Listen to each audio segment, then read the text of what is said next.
রাজধানীর Jackson gate এলাকায় গণেশ পুজোর আয়োজন করেছে একদন্ত সামাজিক সংস্থা। সোমবার খুঁটি পূজার মধ্য দিয়ে গণেশ পুজোর প্রস্তুতি শুরু করে একদন্ত সামাজিক সংস্থা। এদিন পুরোহিতের মন্ত্রপাঠের মধ্য দিয়ে সাঙ্গ হয় খুঁটি পূজা।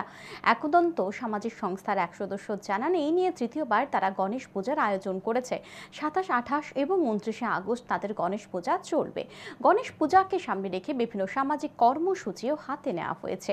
আয়োজন করা হবে রক্তদান শিবিরের। তিনি আরও জানান, কারোর কাছ থেকে চাঁদা না নিয়ে একদন্ত সামাজিক সংস্থা গণেশ পুজোর আয়োজন করেছে।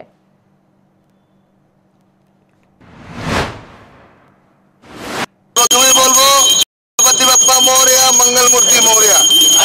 আমরা একদন্ত ইউনিট অফ সোশ্যাল অর্গানাইজেশনের এটা তৃতীয় বর্ষ।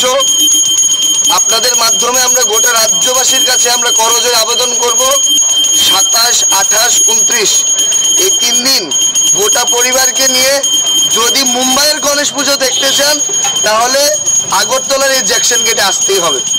আর লাস্ট ইয়ার আমরা যেটাই ছিল আমাদের প্রোগ্রাম যা যা ছিল সবটা মিলে শুধু একটা কথাই বলবো গোটা রাজ্যবাসীর কাছে, वो तो सिर्फ ट्रेलर था, पिक्चर तो अभी बाकी है।